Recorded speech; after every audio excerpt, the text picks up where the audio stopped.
Back to channel. आप सभी का स्वागत है आपके अपने चैनल APMN एग्ज़ाम पॉइंट पे।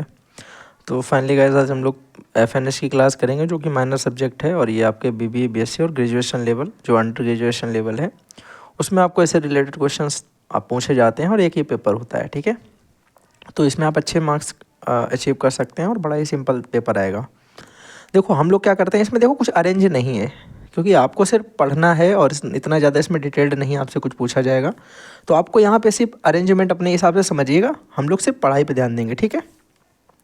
अब आप ये मत देखिएगा कि भैया ये अरेंज नहीं है तो उस वजह से ये क्या यार ये चल क्यों नहीं रहा मार्कर, एक सेकंड रुकिएगा ज़रा।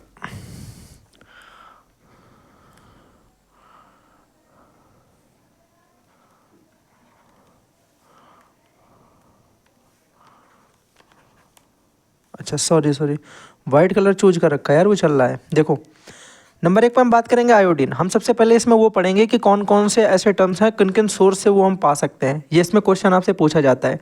आपसे पूछा जाएगा कि आयोडीन किससे पाया जा सकता है, ठीक है, उसका स्रोत क्या है, मतलब आयोडीन हम किस किस से पा सकते हैं, किस किस से हम फाइंड कर सकते हैं। तो यहाँ पर देखिएगा आयोडीन आपको आयोडाइज सॉल्ट से मिलता है, सी फूड से मिलता है, जितने भी सी फूड्स हैं उन सब से मिलता है। आयोडीन आपको डेयरी प्रोडक्ट से भी मिलता है, बिकॉज जो हमारे यहाँ गाय भैंस जो भी होते हैं कैटल्स, उनको हम लोग क्या खिलाते हैं, चारा, उसके हिसाब से उन्हें आयोडीन का सेवन जरूर कराते हैं, ठीक है। तो इसको आपको याद रखना है। प्रोटीन की हम बात करते हैं तो प्रोटीन एनिमल सोर्सेज होते हैं, जैसे कि मीट हो गया, पोल्ट्री हो गया, फिश हो गया, एग्स हो गए, डेयरी प्रोडक्ट्स हो गए। प्लांट सोर्सेज की बात करें तो आपका लिग्मस हो गया, उसके बाद आपका टोफू हो गया, नट्स हो गया, सीड्स हो गए, होल ग्रेन्स, ठीक है। इन सब से हमें क्या मिल जाएगा, प्रोटीन मिल जाएगा। तो इनसे रिलेटेड आपसे एक दो क्वेश्चन पूछ दिए जाते हैं। आपसे पूछा जाएगा फैट का सोर्स क्या है, तो आप बोलेंगे हेल्दी फैट्स के लिए हम ऑलिव ऑयल बताएंगे। एवोकाडो आपने सुना होगा ना, हो सकता है कुछ लोगों ने खाया पिया भी हो इसको, मैंने सिर्फ नाम सुना है। नट्स हो गए, सीड्स हो गए, फैटी फिश हो गया, ठीक है। अगले नंबर पे हम बात करें अनहेल्दी फैट की, तो अनहेल्दी फैट का मतलब होता है जो फैट से अलग चीज़ें हैं उनसे। तो फ्राइड फूड्स हो जाएंगे, प्रोसेस्ड फूड हो जाएंगे आपके प्रोसेस्ड वाले, और साथ ही साथ हम बात करें तो रेड मीट हो जाएगा।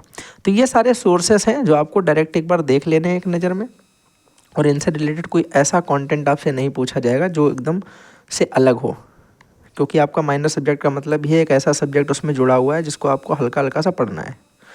आयरन के सोर्स आपसे पूछे जाते हैं।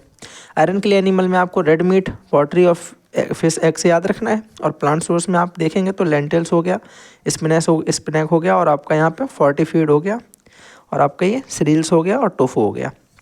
जिंक के लिए अगर हम बात करते हैं तो एनिमल सोर्स आपका मीट, पोल्ट्री, देखो ये मीट और पोल्ट्री सब में ही है, ज़्यादा तक रट लो। सी फूड, एग्स और सी फूड के लिए आपको आयोडीन याद रखना क्योंकि ये पूछा जाता है। तो आयोडीन ये स्पेशली याद रखना, सी फूड के लिए आयोडीन। और कभी कभी आपसे पूछता है कि आयोडीन मिल्क में होता है कि नहीं, तो आप बोलेंगे बिल्कुल होता है, बिकॉज डेयरी प्रोडक्ट में होता है। हम लोग अपने कैटल्स को आयोडीन का किसी न किसी तरीके से उसको न्यूट्रिएंट पहुंचाते हैं, वो खाता है उसे, ठीक है। प्लांट्स रिसोर्सेज की बात करें अगर हम, तो याद रखना लिग्मस हो गया, नट्स हो गया, सीड्स हो गया, और होल ग्रेन्स हो गए। तो होल ग्रेन्स जो हैं और सीड्स हैं ये भी आपके मैक्सिमम आपको ज़्यादा तक मिलेंगे। आयरन को छोड़ देना, जिंक में, प्रोटीन के लिए ये दोनों में मिलेंगे। कैल्शियम की हम अगर बात करते हैं तो डेयरी प्रोडक्ट को हम सबसे पहले प्रायिकता देते हैं कैल्शियम के लिए। दूध हो गया आपका, मिल्क, चीज़ हो गया, योगर्ट हो गया, ठीक है। इसके बाद हम नॉन डेयरी प्रोडक्ट की बात करेंगे तो देखो फोर्टिफाइड प्लांट बेस्ड मिल्क, यानी मिल्क रिलेटेड जितनी चीज़ें हैं वाइट में, दैट्स मीन्स कैल्शियम उसमें है, ठीक है। नेक्स्ट आ जाओ मेरे भाई जल्दी से। देखो ये इंपॉर्टेंट क्वेश्चन है, इससे हर बार क्वेश्चन पूछा जाता है। आपसे पूछा जा रहा है अ थेराप्यूटिक डाइट क्या होती है। देखो मैं सिंपल तरीके से आपको बताता हूँ। एक ऐसी डाइट, जब आप बीमार होते हैं तो आपको एक उपचारात्मक बताया जाता है खाने के लिए कि आप ये चीज़ें खाओ, उसको हम बोलते हैं एक प्री प्लान डाइट। एक जो डॉक्टर हमको सलाह देता है कि भैया ये चीज़ें आपको खानी है और ये फालतू वाली चीज़ें आपको नहीं खानी है।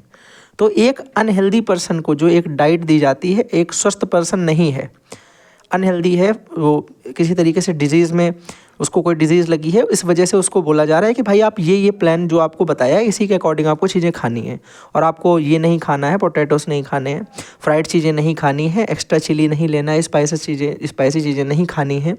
तो इस तरीके का जो हम उसको प्लान चार्ट बना के दे रहे हैं डाइट का, उसे हम बोलते हैं द थेराप्यूटिक डाइट। सिंपल तरीके से, बिना फालतू की बकवास आपको नहीं पढ़नी है। सिंपल सी बात है, थेराप्यूटिक डाइट क्या होती है, specially designed meal plan that the use of the treat और manage and disease the health conditions, बस इतना है, ठीक है, बाकी ये बकवास है सब, और ये भाई होता है तो फिर लेना पड़ता है। ठीक है, देखो एंजाइम की बात, एंजाइम से आपका क्वेश्चन पूछा जाता है कि एंजाइम प्राइमरी कंपोस्ट करते हैं एमिनो एसिड, ये आपसे डायरेक्ट पूछा जाता है एमसीक्यू में, याद रखना पहला नंबर। अभी हम लोग प्रीवियस ईयर का एक पेपर लगाएंगे, आपको दिखाएंगे कितने ज़्यादा प्रश्न आपसे इन्हीं टॉपिक से पूछे जाते हैं जितना हम लोग अभी पढ़ रहे हैं। नेक्स्ट नंबर पर देखना कि पूछा जाता है कि एंजाइम्स आर जो है specialised proteins that act of the biological catalyst, ये लाइन भी आपको याद रखना है। इसमें प्रोटीन्स से रिलेटेड आपको पूछा जाता है कि एंजाइम जो होते हैं वो स्पेशलाइज्ड होते हैं किसके लिए, तो प्रोटीन्स के लिए। नेक्स्ट वन मेरे भाई जल्दी से, यहाँ पे कुछ इंपॉर्टेंट कार्बोहाइड्रेट की हम लोग बात कर लेते हैं। एनर्जी के लिए ज़रूरत पड़ती है इसकी, ब्रेन फंक्शंस के लिए ज़रूरत पड़ती है, ग्लूकोज बनाता है, प्राइमरी फ्यूल माना जाता है जिसे ब्रेन का, और ये प्राइमरी फ्यूल का मतलब इसको हम लोग कार्बोहाइड्रेट की बात करते हैं तो इसको हम लोग अपने एनर्जी का भी प्राइमरी सोर्स मानते हैं। ठीक है, आगे देखना मेरे भाई, ये दोनों चीज़ें हो गई। मसल फंक्शन के लिए वर्क करता है और फाइबर के लिए भी वर्क करता है। नेक्स्ट वन, इसमें आपको ज़्यादा नहीं पढ़ना है।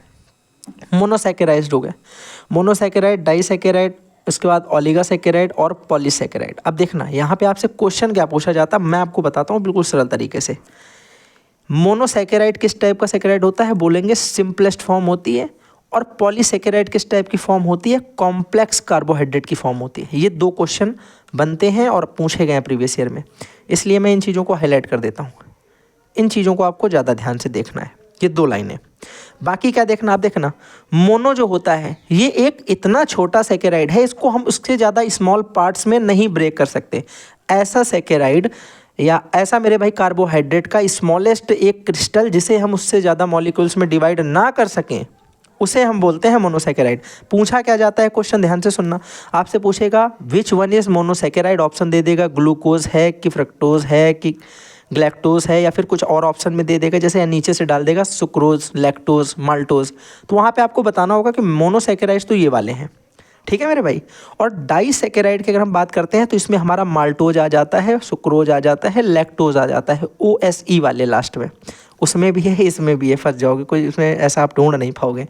तो ऐसे याद कर लेना, ये हो गया हमारा सुक्रोज, लैक्टोज, माल्टोज, और इसमें पूछता है ग्लूकोज, फ्रक्टोज और ग्लैक्टोज, यानी सिर्फ नाम से रिलेटेड क्वेश्चन आते हैं। पहले नंबर पे कौन सा ऐसा कार्बोहाइड्रेट है आपसे पूछेगा which one we can't broken down into smaller sugar molecules, यानी जिसे हम और ज़्यादा छोटे शर्करा में नहीं तोड़ सकते। तो याद रखना वो वाला भी मेरा कौन सा हो जाएगा, मोनोसैकेराइड, जिसको हम स्मॉलर शुगर मॉलिक्यूल्स में नहीं तोड़ सकते, कांट बी ब्रोकन। ये वाली बात याद रखना, इससे क्वेश्चन बनेगा। और ये 3 नाम याद रखना। डाइसैकेराइड में भी आपको क्या याद रखना है, सिर्फ और सिर्फ ये 2-3 नाम याद रखने हैं। और आपसे पूछा जाए कि दो मेरे पास मोनोसैकेराइड है, अगर उनको एक साथ मिला दिया जाए, ठीक है, हम बोल सकते हैं कि 2 मोनोसैकेराइड अगर आपस में रिएक्ट करते हैं, दोनों मिलकर के कोई एक सैकेराइड बनाए, उसका नाम हो जाएगा डाइसैकेराइड। सिंपल सी बात है। ओलिगोसैकेराइड में कुछ विशेष प्रकार के मोनोसैकेराइड आपस में रिएक्ट करेंगे, फ्यू टाइप के मोनोसैकेराइड। और इसमें मेरे भाई क्या होगा, ये तो पूरा का पूरा देखा जाए तो मोनोसैकेराइड का बहुत सारे तरीके के मोनोसैकेराइड एक साथ मिलेंगे। यहाँ पे मैंने कुछ चीज़ें नहीं लिखी हैं, वो भी देख लेना। इसका टेस्ट अगर मेरे भाई बात की जाए, ध्यान से सुनो, पहले वाले में अगर हम बात करें टेस्ट की तो ये स्वीट होगा, स्वाद इसका मीठा होता है, इसका भी मेरे भाई स्वीट होगा, इसमें भी स्वीट मिलेगा, लेकिन ये लास्ट वाला ये स्वीट नहीं होगा।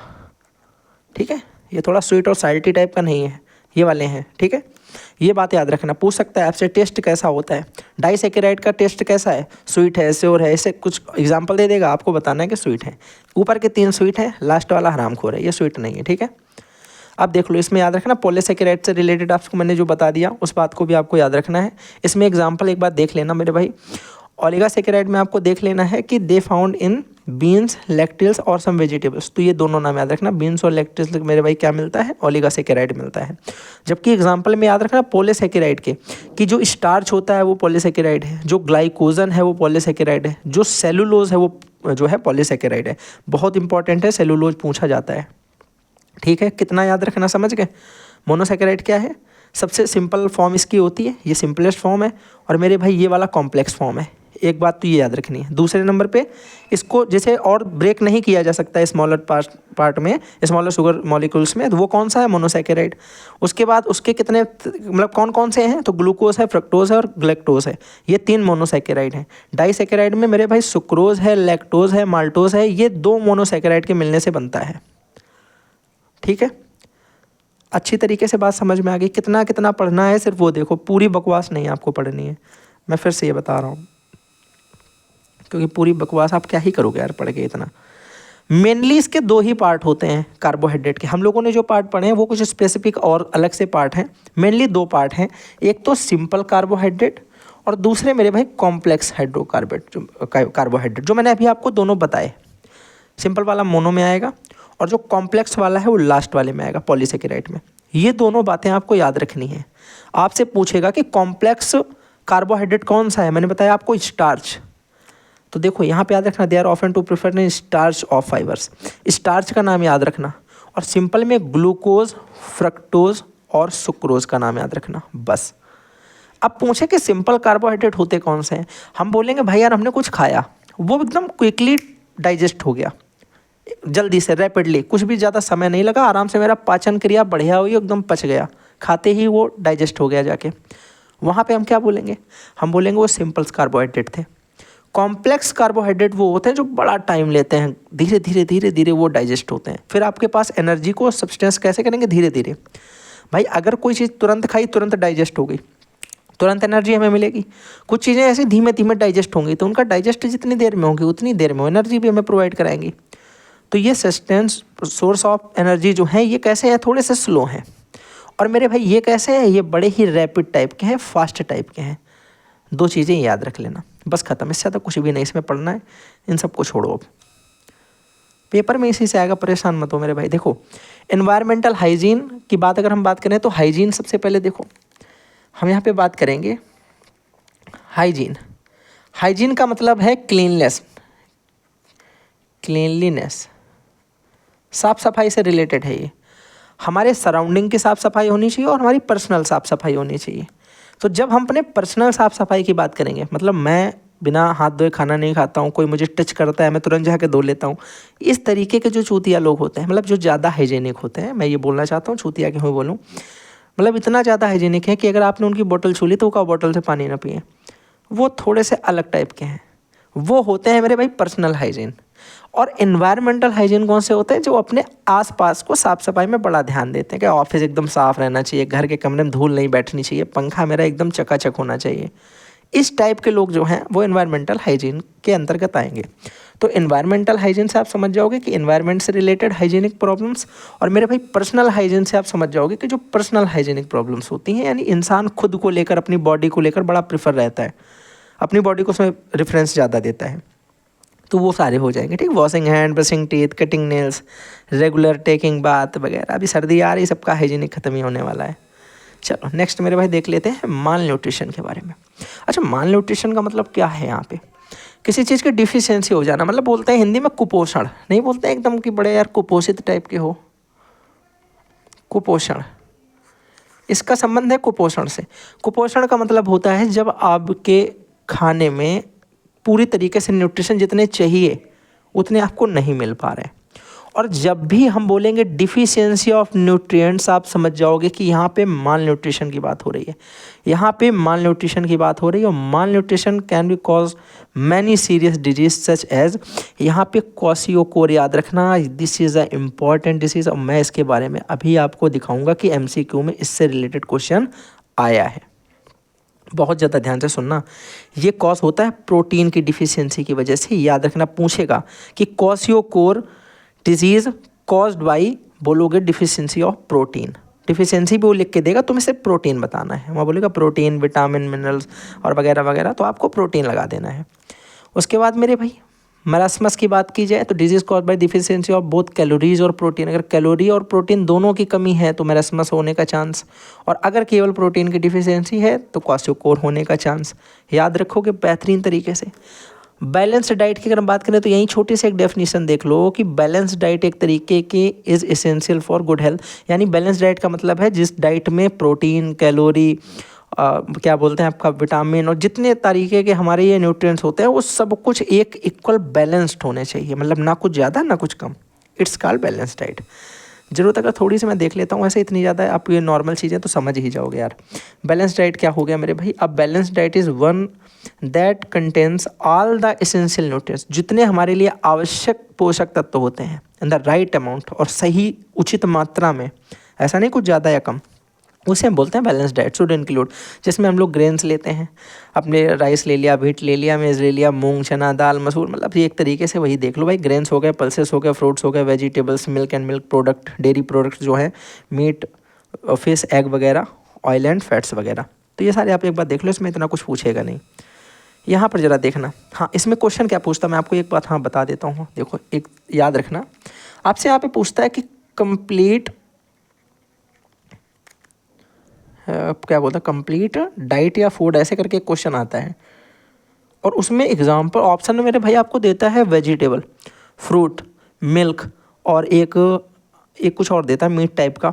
और वहाँ पे आदमी कंफ्यूज क्या होता है कि यार पूरा हम संपूर्ण डाइट कैसे बोल सकते हैं, मतलब जिससे हमें सब कुछ मिल रहा हो, एक बैलेंस डाइट है, मतलब हमें उससे हर चीज़ मिल रही है।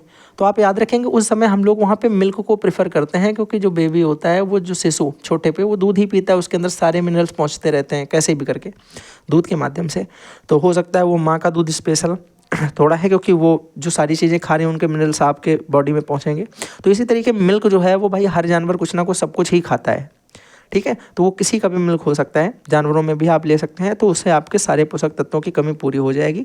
तो आपको एक तरीके से बोलेंगे वो कंप्लीट डाइट या कंप्लीट फूड या कंप्लीट न्यूट्रिशन जो है वो उसको हम मिल्क को प्रेफर करते हैं। मैं अभी आपको दिखाऊंगा वो क्वेश्चन, उसमें काफ़ी लोगों ने भाई पता नहीं क्या क्या लगवा रखा है, तो वहाँ पर मिल्क ही सही आंसर है। अभी हम लोग सॉल्व करेंगे क्वेश्चन, प्रीवियस ईयर का मेरे पास पेपर पड़ा है। नेक्स्ट नंबर मेरे भाई देखते हैं, यहाँ पे लिखा है इंपॉर्टेंस ऑफ न्यूट्रिशन। क्या होता है, प्रोवाइड एनर्जी कर देने के लिए, हमारी ग्रोथ के लिए, हमारी इम्यूनिटी को बनाए रखने के लिए, फिजिकल और मेंटल हेल्थ के लिए। कुछ नहीं पढ़ना है इसमें। हेट्रोट्रोपिक न्यूट्रिशन और ऑटोट्रोपिक न्यूट्रिशन, मेरे भाई ये तो आपने पढ़ रखे होंगे। मतलब दो तरीके के हमारे न्यूट्रिशन होते हैं, ऑटोट्रोपिक और हेट्रोट्रोपिक। पहले तो न्यूट्रिशन देख लो क्या है, मैं बोल रहा हूँ आपसे अरेंज कर लेना, सब ऊपर नीचे हो गया यार मेरा। यहाँ लिखा है इस process by the which organism take the food and use the growth and prepare of the obtaining energy and nutrients includes carbohydrate, protein, fat, vitamin, minerals and water. सब चूतियापा है ये, क्या पढ़ना है हमको। न्यूट्रिशन क्या है, पोषक तत्व, जो हम खाने से इंपॉर्टेंट चीज़ें अपने बॉडी मेरी एब्जॉर्व कर लेती है, उसे हम बोलते हैं न्यूट्रिशन। कौन कौन सी चीज़ें हैं वो सारी, कार्बोहाइड्रेट निकाल लेगी, प्रोटीन निकाल लेगी, फैट निकाल लेगी, विटामिन निकाल लेगी, मिनरल निकाल लेगी, वाटर डिजॉल्व कर देगी, सब मेरे भाई खींच लेगी वो। तो वो सारी की सारी चीज़ें न्यूट्रिशन में आ जाएंगी, ऐसे याद रखो। ये सारे नाम बस याद कर लो, इससे ज़्यादा तुम्हें कुछ नहीं देखना है। ये दो तरीके का है, एक तो ऑटोट्रॉपिक, एक हेट्रोट्रॉपिक। ऑटोट्रॉपिक मेरे भाई कौन सा, जो अपना खाना खुद ही बना लेगा, जैसे ट्रीज़ हो गए, सनलाइट से अपना खाना ले लेते हैं बेचारे। और हम लोग किसी का खाना लेने के लिए किसी पेड़ की ज़िंदगी उजाड़ेंगे या फिर किसी जानवर की ज़िंदगी उजाड़ेंगे, ठीक है ना। तो हम बोलेंगे कि in this type organism make their own food, only ये एक लाइन याद रखना। तो पूछेगा which type of nutrition make their own food, option दे देगा आपको ऑटोट्रॉपिक न्यूट्रिशन, हेट्रोट्रॉपिक न्यूट्रिशन, और दो चार नाम एक्स्ट्रा बढ़ा देगा, चार ऑप्शन उसे करने होते हैं। तो याद रखना, तो ग्रीन प्लांट्स जो होते हैं वो अपना खाना खुद बनाते हैं, सनलाइट और वाटर और कार्बन डाइऑक्साइड के माध्यम से वो क्रिया करते हैं, सब प्रकाश संश्लेषण यानी फोटोसिंथेसिस प्रोसेस बोलते हैं, ठीक है। जिसमें वो क्या करता है, ग्लूकोज बनाता है पत्तियों में क्लोरोफिल की मदद से। तो ये बातें हम लोग ज़रूरत नहीं है अभी फ़िलहाल तो। इसके बाद हेट्रोट्रॉपिक न्यूट्रिशन क्या होते हैं, जो किसी दूसरे पर डिपेंड है अपने खाने के लिए। हेट्रोट्रॉपिक मतलब क्या हो गया, जो किसी दूसरे पर डिपेंड है अपने भोजन के लिए। इन this type organism can not make their own food and depend on other organism and their product. किसी और पर डिपेंड है वो खाने के लिए, उन्हें हम बोलेंगे हेट्रोट्रॉपिक न्यूट्रिशन। जैसे ह्यूमन हो गया मेरे भाई, एनिमल्स हो गया, फंगी हो गया, सब दूसरे पे ही डिपेंड है। तो ये हमारा सजीवी और परजीवी और स्वजीवी हो गया। अब हम लोग बात करना है विटामिन ए। अब देखो इसमें आपके इंपॉर्टेंट क्वेश्चन पूछे जाते हैं। एक तो आपसे नेम पूछा जाता है, और दूसरा मेरे भाई यहाँ पे इंपॉर्टेंट जो क्वेश्चन पूछा जाता है कि डिजीज़ जो है वो डिफिशियंसीज कौन सी हो जाती है, ये इंपॉर्टेंट था। इससे रिलेटेड क्वेश्चन पक्का मिलने वाला, मैं आज ही बता रहा हूँ आपको। विटामिन ए की हम लोग बात करने वाले हैं। इसके डिफिशियंसी से अगर हम डिजीज़ की बात करते हैं तो नाइट ब्लाइंडनेस, जिसे हम बोलते हैं रतौंधी, नाइट में बिल्कुल ही दिखना ख़त्म, नाइट ब्लाइंडनेस, उसे रतौंधी बोलते हैं। ड्राई स्किन रहना, विटामिन ए की कमी। हेयर लॉस भी विटामिन ए की कमी से।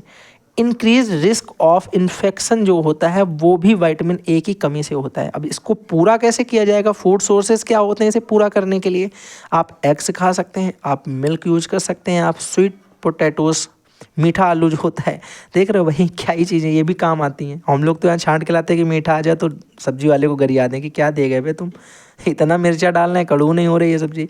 उसके बाद मेरे भाई कैरेट हो गया, उसके बाद स्पिनैक हो गया, याद रखना।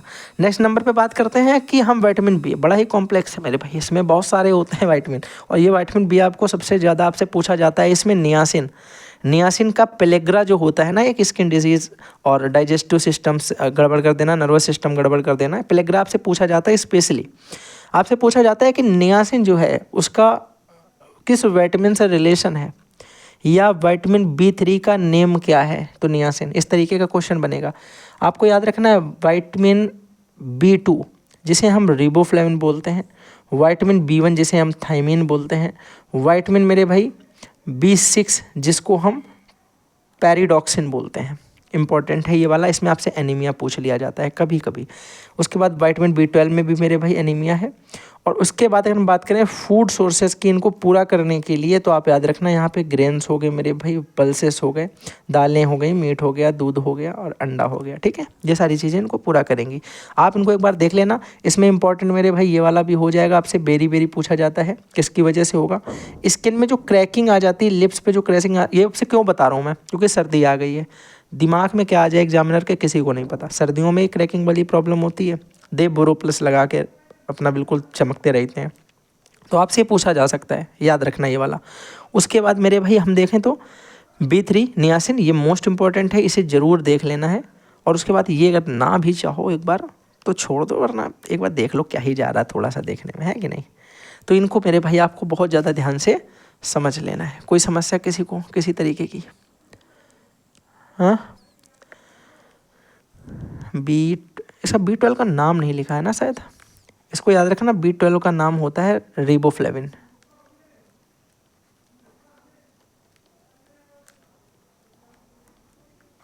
ठीक है भाई, इसका नाम रिबोफ्लेविन है, याद रखना ये वाला भी। चलो नेक्स्ट वन मेरे भाई जल्दी से देख लो, विटामिन सी, बड़ा ही बेहतरीन चीज़ है ये। तो ये ऐसा विटामिन है जो स्टोर नहीं होता है बॉडी में, इसको रोज लो रोज छोड़ो, बात खत्म। एस्कॉर्बिक एसिड है ये विटामिन सी। इसके लिए आपसे पूछा जाता है, इसकी डिजीज़ है स्कर्वी, ये आपसे ज़रूर पूछा जाता है। ब्लडिंग इन गम्स, आपके मसूड़ों में ब्लड आना, डिलेस वाउंड हीलिंग, आपकी कोई चोट लग जाती है, पता चला उसे घाव नहीं भरता ही नहीं है जल्दी, किसी किसी को होता है ऐसे चोट लग गई तो पता चला पपड़ी ही नहीं पड़ रही है। ये सारी दिक्कत विटामिन सी की कमी से होती है। नींबू चटाओ उनको तुम। यहाँ पे देखो फूड सोर्सेज की बात करें तो लेमन हो गया मेरे भाई, ऑरेंज हो गया, जितनी खट्टी चीज़ें हैं, ब्रोकली हो गया, गुआवा हो गया, ये सारे इसमें यूज में आ जाएंगे। तो बढ़िया। अब देखो इससे क्वेश्चन क्या पूछा जाता है, हाँ याद आ गया मुझे क्वेश्चन। इससे क्वेश्चन पूछा जाता है कि मिल्क में कौन सा विटामिन नहीं होता है। वहाँ पे याद रखना विटामिन सी जो है ये मिल्क में नहीं होता है, क्योंकि जैसे ही मिल्क में विटामिन सी पड़ता है मिल्क पनीर बन जाता है। चीज़ पता है ना, नींबू निचोड़ोगे दूध फटेगा, और फिर पनीर बनाओ, अच्छा है तो अपना रबड़ी बनाओ, तुम्हारा मन। अगले नंबर बात करें विटामिन डी की, कैल्सीफेरॉल, नाम से ही पता चल गया कैल्सीफेरॉल। तो ये मेरे भाई कैल्सी का मतलब कैल्शियम, ऐसे याद देखो, कैल्सी का मतलब ही कैल्शियम हो गया। तो यानी जितने बोन्स से रिलेटेड चीज़ें होंगी उनके लिए विटामिन डी ही इंपॉर्टेंट होगा, बोन से रिलेटेड, हड्डियों से रिलेटेड। रिकेट्स की बात करें तो softening of bones in children, बच्चों की हड्डियों में एक बड़ा ही लचीलापन होता है, वो उसे बोलते हैं रिकेट्स, मतलब हड्डियाँ उनकी मजबूत ही नहीं हो पा रही हैं विटामिन डी की कमी से। धूप में लेके जाओ इनको तुम, ठीक है, सनलाइट दो इनको। यहाँ पे बात करो ऑस्टियोपोरोसिस हो जाता है मेरे भाई, ये हो जाता है वीकनिंग ऑफ बोन, बोन से रिलेटेड जो भी बातें हैं वो विटामिन डी के अंतर्गत आती हैं। इनका नाम मेरे भाई कैल्सीफेरॉल होता है, याद रखना। सनलाइट इसके लिए मोस्ट इंपॉर्टेंट है। फिश खाओ, एग्स खाओ, मिल्क खाओ, लेकिन सनलाइट आपसे पूछा जाता है कि कौन सी विटामिन है जो सनलाइट से हमको प्राप्त होती है, तो याद रखना ये हमारी हो जाएगी डी, ठीक है, इंपॉर्टेंट है, याद रखोगे। नेक्स्ट मेरे भाई पूछा जा रहा है आपसे कि विटामिन ई जो है वो क्या है, तो विटामिन ई का मतलब होता है टैकोफेरॉल। क्या होता है? टैकोफेरॉल। और याद रखना विटामिन ई जो है ये हमारी स्किन के लिए बड़ा ही बेहतरीन होता है, ग्लोइंग ऑफ स्किन जो बोलते हैं ना, स्किन को ग्लो करने के लिए विटामिन ई कैप्सूल्स वगैरह भी आते हैं, अगर किसी ने देखा होगा, वो भी मेरे भाई बड़े अच्छे होते हैं मतलब खाने के लिए नहीं, नाम सुना है, स्किन के लिए अच्छे होते हैं, पर खाना किसी को नहीं है। कैप्सूल खाओगे तो क्या ही अच्छा होगा। अब देखो मेरे भाई ये स्किन प्रॉब्लम से संबंधित है। और एनीमिया, तो ये एनीमिया वाला आपका B12 भी था, B6 भी था, B6 और B12 है, और विटामिन ई में भी है, ठीक है। तो एनीमिया ये है नींद ना आना, एक तरीके से शायद इसको बोलते हैं। यहाँ पे फूड सोर्सेज की बात करें तो यहाँ पे आलमंड्स हो गए मेरे भाई, सनफ्लावर सीड्स हो गए, और यहाँ पे नट्स हो गए। ये सारी चीज़ें अगर आप खाएंगे तो आपके अंदर विटामिन ई पहुंचेगा। कहने का मतलब यहाँ पे वो सारी चीज़ें जा रही हैं जो देखने में ठोस लगती हैं, जैसे कि आपके नट्स हो गए। देखते हो कैसे नट्स और आलमंड, क्या ये अंतर दिख रहा तुम्हें? 19-20 का अंतर है। मतलब अगर प्राइस में देखेंगे तो 19-20, बोरे के हिसाब से देखो तो 1000 का अंतर हो जाएगा। लेकिन वैसे देखो मेरे भाई तो दोनों की ही एक प्रकृति सेम है, इन तीनों की ही प्रकृति सेम है। अगर देखोगे तो तीनों को खाने में और देखने में एक जैसे ही लगने वाली चीज़ें हैं, जिनका टेस्ट अलग अलग है, प्राइस अलग अलग है, पर इनकी प्रकृति एक है, नेचर एक है। ठीक है, नेक्स्ट वन मेरे भाई जल्दी से देख लेंगे। विटामिन के मोस्ट इंपॉर्टेंट है, ये आपके ब्लड क्लॉटिंग के लिए पूछा जाता है। विटामिन के का हम नाम की बात करें तो ये फाइलोक्विनोन होता है, और फाइलोक्विनोन के साथ आपको याद रखना है कि ये डिफ़िकल्टी इन ब्लड क्लॉटिंग का मतलब क्या होता है। ब्लड क्लॉटिंग का मतलब मेरे भाई यहाँ पे ये होता है कि जब आपकी चोट लग जाती है उसके ऊपर एक रेसा बनता है अंदर। पहले जब आप माइक्रोस्कोप से देखेंगे कहीं आपकी चोट लगी तो उसके ऊपर एक ऐसे जैसे मकड़ी का जाला होता है, इस टाइप का एक रेसा बनना स्टार्ट होता है।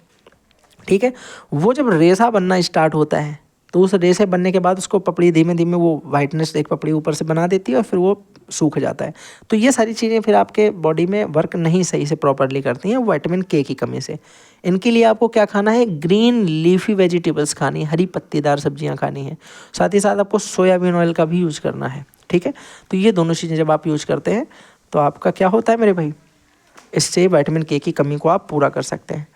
तो इतना मेरे भाई मुझे इंपॉर्टेंट लगा था। देखना, ध्यान से सुनना। ये तो हो गया हम लोगों की बात। अब हम लोग सॉल्व करेंगे पेपर, जो कि आपका एक बड़ा ही वायरल पेपर है। सबके पास आप देखेंगे तो मैक्सिमम आपको वही पेपर मिलने वाला है 2021 और 22 वाला, क्योंकि वो एकदम क्लियर कॉपी सबके पास ही है।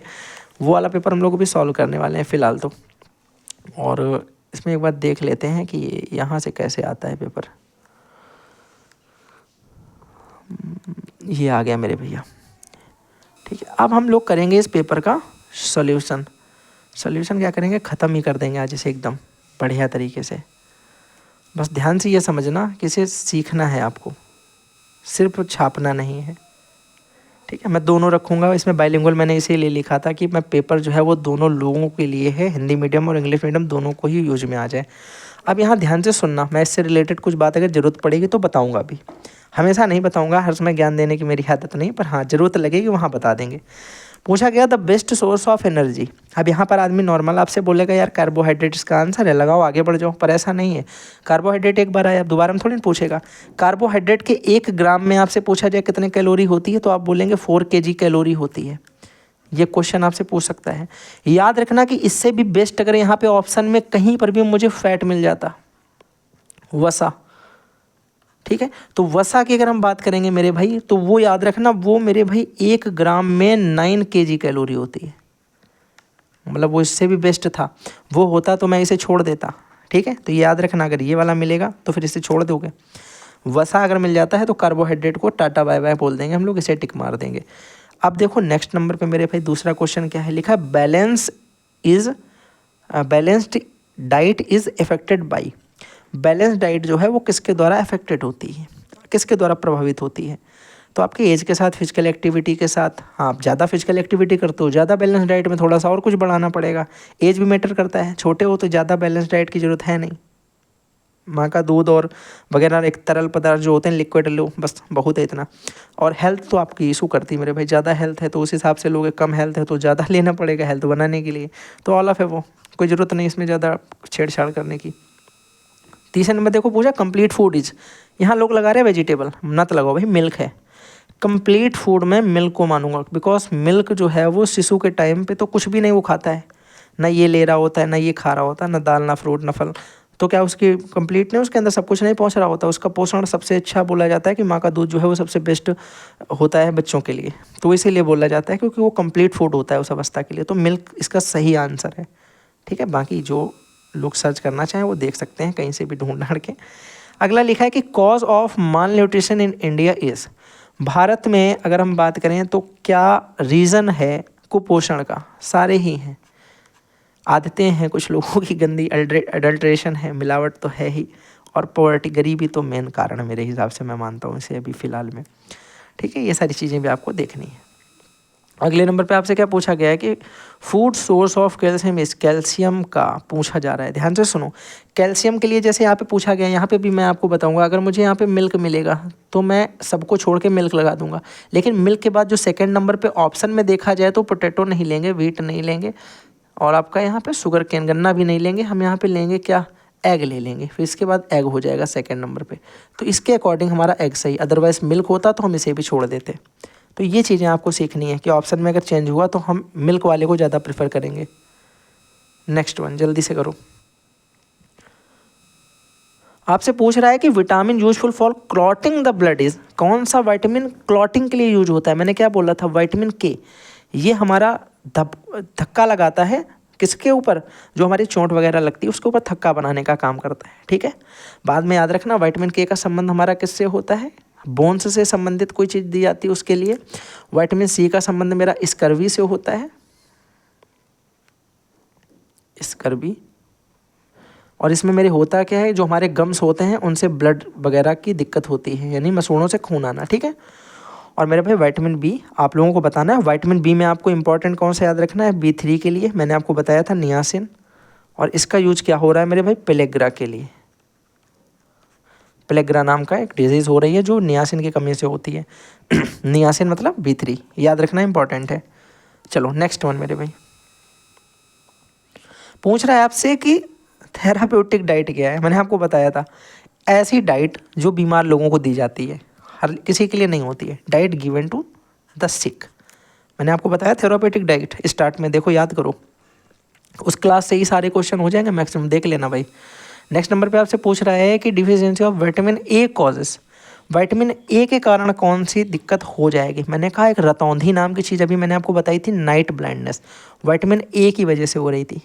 AG OG लो जी सुनो जी, रतौंधी हो जाएगी। ठीक है, अगले नंबर पे बात करते हैं meaning of mall nutrition is. मैंने आपको बताया माल न्यूट्रिशन मतलब डिफिशियंसी ऑफ न्यूट्रिशंस, और ओवर तो हमने बोला होगा नहीं, डिफिशियंसी मतलब कम होगी ना, तो अंडर हो जाएगा, तो अंडर न्यूट्रिशन। अल्प पोषण को हम लोग कुपोषण बोलते हैं। बात समझ में आ गई बढ़िया तरीके से, दिमाग खोल के सुनो। और अगर हमसे कोई पूछे, यहाँ से याद रखना, आपसे पूछ सकता है कि इसमें से मान लो ये वाला ऑप्शन हम काट दें, थोड़ी देर इधर समझ लो, ये वाला ऑप्शन इसमें ना हो, आपसे पूछा जाए कि माल न्यूट्रिशन के टाइप्स कौन कौन से हैं, तो याद रखना ये भी है और ये भी है। टाइप ये दोनों हैं, ओवर खाओगे तब भी दिक्कत, कम खाओगे तब भी दिक्कत। लेकिन बात हो रही कुपोषण का अर्थ क्या है, मीन क्या है, तो मीन यही होता है कुपोषण का, डिफिशियंसी ऑफ, तो वो हो जाएगा। ठीक है, माल न्यूट्रिशन। अगले नंबर पे पूछ रहा है कि starch is mostly found in. अब भाई ये तो बता ही दोगे आराम से, जल्दी से बताओ, कौन नहीं बता पाएगा वो बताए पहले। देखो पहले नंबर पर याद रखो स्टार्च क्या था, आप बोलोगे भैया हमने पढ़ा था ये पॉलीसैकेराइड के अंतर्गत आता था, पॉलीसैकेराइड के अंतर्गत आएगा, पॉलीसैकेराइड के अंतर्गत आएगा। दूसरी चीज़ हमने क्या पढ़ी थी भैया कि पॉलीसैकेराइड एक तरीके का कैसा होता है, कॉम्प्लेक्स हाइड्रोकार्बन होता है, कॉम्प्लेक्स हाइड्रोकार्बन। तो कॉम्प्लेक्स हाइड्रोकार्बन कौन है, पॉलीसैकेराइड, और पॉलीसैकेराइड क्या है, स्टार्च। एग्जाम्पल, तो अगर पूछा जाए कार्बोहाइड्रेट की बात किया जाता है आपसे, तो कार्बोहाइड्रेट भी स्टार्च है। क्या है कि कार्बोहाइड्रेट, तो ये कार्बोहाइड्रेट है स्टार्च। स्टार्च मेरे भाई पॉलीसैकेराइड के अंदर पाया जाता है, ये कॉम्प्लेक्स कार्बोहाइड्रेट है।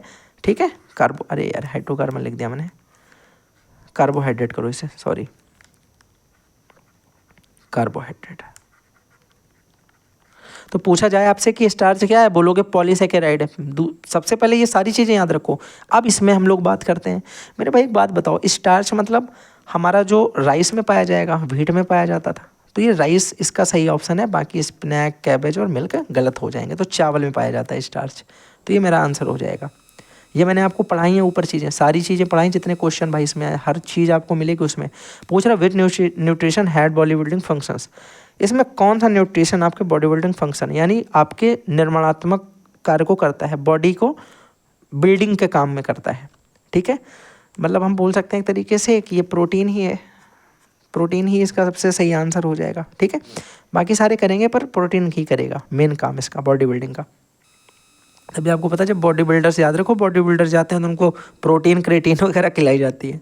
ऐसे याद कर सकते हो इसको, सिर्फ याद करने का ये फ़नी तरीका है, बाकी अदरवाइज़ का कोई सेंस नहीं है। कई सारी नॉनसेंस बातें ही तो हमें पढ़ने में मोटिवेट करती हैं। Lactose is present in, lactose मेरे भाई प्रेजेंट है। अब सुनना ध्यान से, फिर से एक बात आ रही है, ये लैक्टोज किस तरीके का होता है, आपसे पूछा जाए कार्बोहाइड्रेट बोलोगे सिंपल टाइप वाला है, ये तो सिंपल टाइप वाला है। अच्छा बताओ ये मोनोसैकेराइड है कि नहीं, जल्दी से बताना अभी।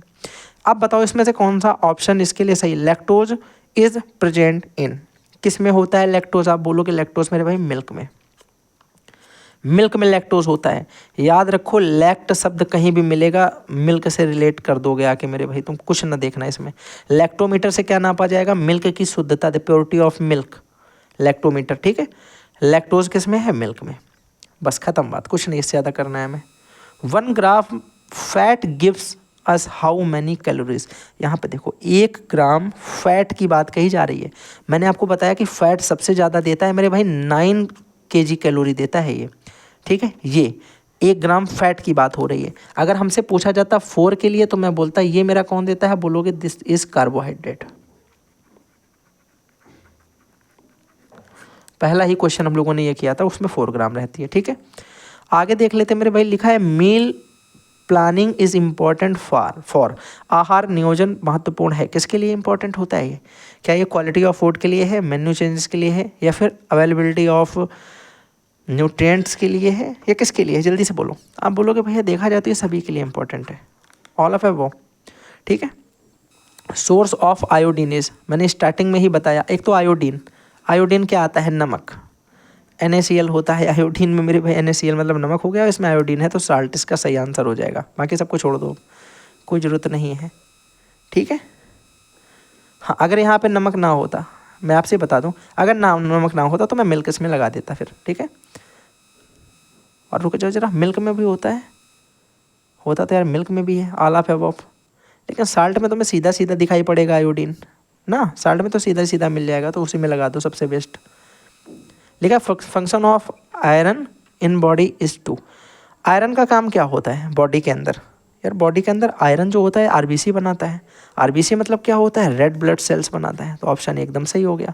ये क्या करता है मेरे भाई, रेड ब्लड सेल्स बनाता है, बहुत ज़्यादा इंपॉर्टेंट है, याद रखना। Vegetarian source of protein is, vegetarian के लिए प्रोटीन का सोर्स क्या है, प्रोटीन मतलब पल्स वगैरह खाओ, दालें, ग्रेन एंड पल्स था ना, याद है, ये सब चीज़ें याद रखना भाई, भूलोगे ना फिर तो बाद में तुम्हें पता चलेगा फिर क्या, पेपर में बैठ के इधर उधर देखना। लिखा most enzymes are made of, maximum enzymes जो होते हैं वो बने होते हैं, किसके बने होते हैं, सारे के सारे एंजाइम, सारे एंजाइम मेरे भाई प्रोटीन के बने होते हैं। और एंजाइम्स का मेरे भाई मैंने आपको और एक चीज़ बताई थी, अमीनो एसिड वाला, याद है, तो लिखा है fish is a good source of amino acid, ये देखो इसको याद रखना, मोस्ट इंपॉर्टेंट है क्वेश्चन ये। अगला लिखा है वाटर सॉल्युबल विटामिन एज, ये भी आपसे यहाँ पूछा जाता है, मैंने आपको स्टार्टिंग में नहीं बताया, माफ़ करना मुझे।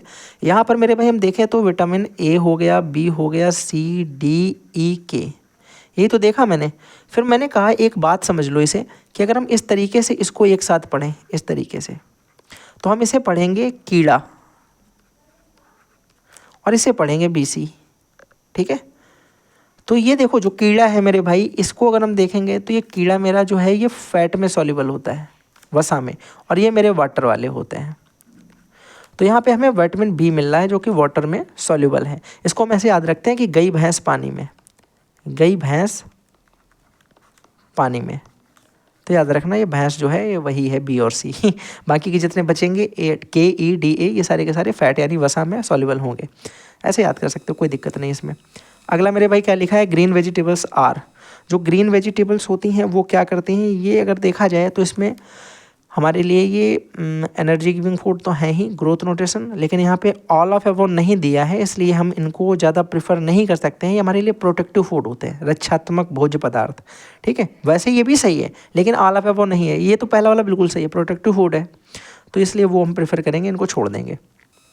लिखा है daily diet should be based on, जो रोज़ की दैनिक आहार होती है वो किस पर आधारित होनी चाहिए, वो हमारे हिसाब से तो मेरे भाई फूड के ग्रुप्स पे होना चाहिए, ठीक है।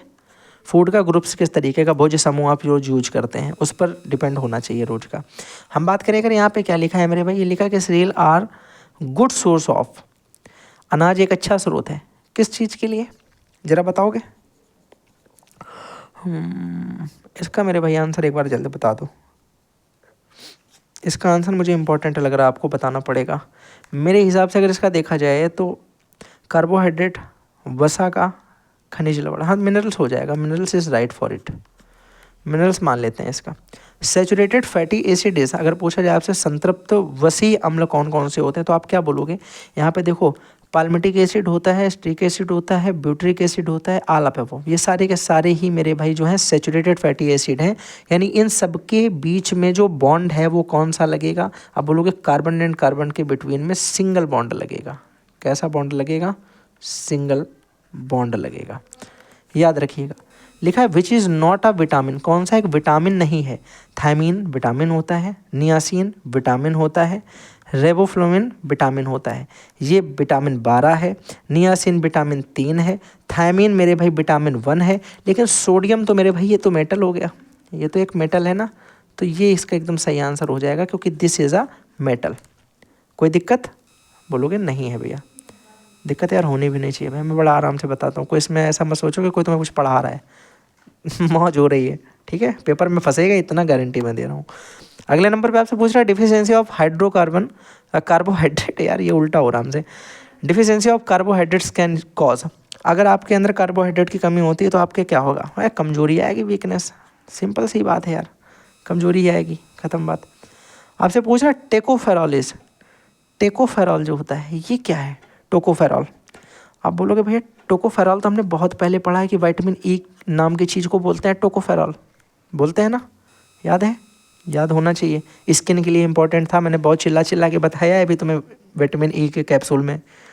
अगले नंबर पे देखो vitamin C is not present in, vitamin C नहीं होता दूध में, मैंने क्या बोला था? अभी नींबू निचोड़ोगे तो पनीर बन जाएगा तुरंत। पूछ रहा है डिफिशियंसी ऑफ नियासिन कॉजेस, मैंने बताया था नियासिन की कमी से क्या हो जाता था? Pellagra, this is important. और पेलेग्रा मेरे भाई क्या था? सुनो ध्यान से जरा, तुम देखें तुम्हें कितना याद है। पेलेग्रा क्या था? जल्दी से बताना कमेंट में लिख करके, मैंने आपको समझाया भी है उसमें आगे।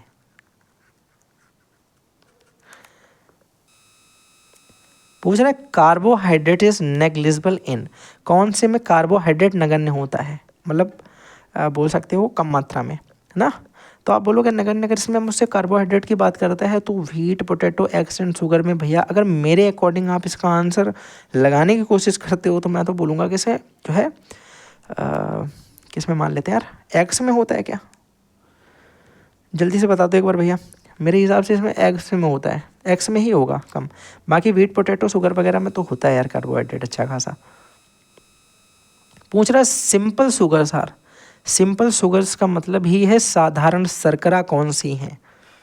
अब सिंपल शुगर वही बता पाएगा जिसने मेरी बात को बहुत ज़्यादा ध्यान से सुना था स्टार्टिंग में, जब मैंने उसको बताया होगा कि मोनोसेकेराइड ध्यान से देख लो, पॉलीसेकेराइड को भी ध्यान से देख लो, तो ग्लूकोज, फ्रक्टोज और लैक्टोज वाले जो थे, माल्टोज नहीं है मेरे भाई, स्टार्च नहीं है तो पॉलीसेकेराइड है, यहाँ पे ग्लूकोज, फ्रक्टोज और गैलेक्टोज, ये वाला एकदम सही मेरे भाई हो जाएगा। क्या सही है क्या? नहीं भैया, गैलेक्टोज कहाँ था? गैलेक्टोज तो मेरे लगा डाइसेकेराइड में था, लैक्टोज वाला था, यानी ऑप्शन नंबर ये हो जाएगा आपका कौन सा? Sucrose, fructose, lactose. नहीं यार, ये तो सारे गलत हो गए मेरे हिसाब से, ये तो सारे ही गलत हो गए। एक बार देख लेना तो जरा, ग्लूकोज, फ्रक्टोज और गैलेक्टोज, हाँ यही वाला है, यही वाला है मेरे भाई, ये था ना, ग्लूकोज था फर्स्ट में, सुक्रोज नहीं था, ये वाला सही है। अगले पे आ जाओ। Essential amino acid is, essential amino acid मेरे भाई अगर हम बात करते हैं आवश्यक अमीनो एसिड, तो ये अमीनो एसिड से आप समझ पा रहे हो कि क्या है? जल्दी से बोलो। एमिनो एसिड अगर हमसे बात करता है एमिनो एसिड, तो मैं आपको बताऊं इसमें देखो एलामाइन, प्रोलाइन, ये तो नहीं हो रहे हैं दोनों, और ये ग्लिसाइन, ग्लाइसिन, ग्लाइसिन, ग्लाइसिन, ग्लाइसिन भी नहीं है, लाइसिन है मेरे भाई। पहला ऑप्शन एकदम सही है इसका, ये इंपॉर्टेंट में याद रखना क्योंकि ये तुम्हें याद ही करना पड़ेगा तभी तुमसे होगा, ठीक है। उस टाइम तुम्हें ये इतना दिमाग तुम लगा नहीं पाओगे। लिखा है our food does not depends on, हमारा फूड डिपेंड नहीं करता है किस पे? नेचर पे करता है, मनी पे करता है, एज पे भी करता है, किस एज में कौन सा फूड खाओगे, कल्चर पे बिल्कुल नहीं करता। क्या ही डिपेंड करेगा कल्चर पे, संस्कृति का क्या मतलब खाने से। नेक्स्ट नंबर पे लिखा है कि what is function of water in body. ठीक है, शरीर में जल का क्या काम होता है? शारीरिक तापमान नियंत्रित करना, यानी the act of solvent, the act of body temperature, the action waste and product and all of. तो इसका मेरे हिसाब से भैया ऑल ऑफ है वो एकदम सही है, एकदम राइट है, सारे वर्क ही हैं। Green colour of green leafy vegetable is due to, chlorophyll की वजह से होता है, इंपॉर्टेंट है। और क्लोरोफिल का थोड़ा सा वर्क यहाँ समझ लें कि जो सनलाइट आती है, इस सनलाइट को स्टोर करने का काम कौन करता है? क्लोरोफिल। क्यों स्टोर करता है? ताकि वो खाना बना सके, फॉर फूड मेकिंग प्रोसेस। तो याद रखेंगे इस बात को, ठीक है। बाकी ग्रीन कलर तो इसी की वजह से होता है, ये भी एक इंपॉर्टेंट बात अपने आप में, पहले से ही उसने बोल दी। पूछ रहा है daily requirement of water in body does not depend on, रोज की रिक्वायरमेंट जो बॉडी की है वाटर की, वो डिपेंड नहीं करती है। मैंने कहा कल्चर पे कुछ डिपेंड नहीं है, सब करता है, ये सब फालतू कल्चर दे रखा है इसमें। Vitamin D is important for children because is helps to, vitamin D. अब विटामिन डी का मतलब क्या समझ पा रहे हो ना? डी को देखो एक बार ध्यान से, और फिर आपको एक चीज़ याद आएगी कि कैल्सीफेरॉल, कैल्शियम, बोन्स वाली बातें हो रही हैं, यानी ये बोन्स का ही होगा पहला नंबर। इसका नाम क्या था? कैल्सीफेरॉल ना, पीएच था यहाँ पे शायद, कैल्सीफेरॉल, ठीक है। तो ये याद रखना। अगले नंबर पे लिखा है कॉज ऑफ अस्थमा, अस्थमा का कारण क्या है? टेंशन। भाई अस्थमा आपके फेफड़ों में होने वाली एक दिक्कत है। कहाँ पे होने वाली दिक्कत? एक फेफड़ों में होने वाली दिक्कत है। तो मेरे हिसाब से आपके फेफड़ों में जब एयर जाएगी, जो आप ब्रीथिंग के द्वारा लोगे, रेस्पिरेशन के द्वारा, वो आपको प्रॉब्लम देगी। तो that's one, air pollution answer. लिखा balance diet does not make our body, संतुलित आहार हमारे शरीर को नहीं बनाता है। क्या नहीं बनाता है? रोग मुक्त नहीं बनाता है क्या? बिल्कुल बनाता है यार, फ्री ऑफ डिसीजेज करता है, हेल्दी बनाता है, स्वस्थ बनाता है, शक्तिशाली भी बनाता है। ऑब्वियस मोटा, ये मोटा तो तब बनाता है जब फैटी फूड खाते हो, बाहर के फास्ट फूड, जंक फूड वगैरह, ठीक है। लिखा है what is function of soluble fibre in body, हमारे बॉडी में घुलनशील रेशों का क्या कारण होता है? इसका हमारा डाइजेशन सिस्टम में सहायता करता ताकि फास्ट डाइजेशन हो सके। That's one is my answer, ठीक है। पूछ रहा है vitamin A is, vitamin A जो होता है वो क्या होता है? मैंने कहा कीड़ा जो होता है वो फैट सॉल्युबल होता है। दैट्स वन, फैट में सॉल्युबल होता है, वाटर में बी और सी होते हैं। पूछा जा रहा है रेंसिडिटी ऑफ फैट इज, यानी rancidity of rancidity of fat जो है वो क्या है? मेरे भाई जल्दी से एक बार बता दो। अगर मुझसे यहाँ पे पूछो तो क्या मैं इसका आंसर दे पाऊँगा? किसके लिए काम आती है? मेरे हिसाब से एरियल ऑक्सीडेशन ऑफ फैट के काम आती है रेंसिडिटी ऑफ फैट, ठीक है। बाकी अब केमिस्ट्री का फर्स्ट चैप्टर वाली बातें हो रही हैं क्लास 10th में। क्लास 10th में आपका रेंसिडिटी कोरोजन दोनों ही पढ़ाए जाते हैं, ठीक है। बिल्कुल सही आंसर, आप बेफिक्र होकर टिक लगाओ भैया। लिखा है example of conjugate protein is, यहाँ पे देखो कॉन्जुगेट प्रोटीन कौन सा होता है? यहाँ पे एक हीमोग्लोबिन है। हीमोग्लोबिन दो तरीके से है, एक तो हीमा हो गया और एक हो गया मेरे भाई ग्लोबिन। तो जो ग्लोबिन होता है ये तो प्रोटीन होता है, और ये मेरे भाई नॉन प्रोटीन यानी अदर देन प्रोटीन होता है, और इन दोनों के कॉन्जुगेशन से हीमोग्लोबिन बनता है। तो दिस वन कॉन्जुगेट प्रोटीन, याद रखना, बहुत इंपॉर्टेंट है, पूछा जाता है। पूछा जा रहा जो कैलोरीमेट्री है वो क्या है? ये तो एक तरीके से measurement of calories, instrument measurement of calories, important है, याद रखो, ठीक है ना ये?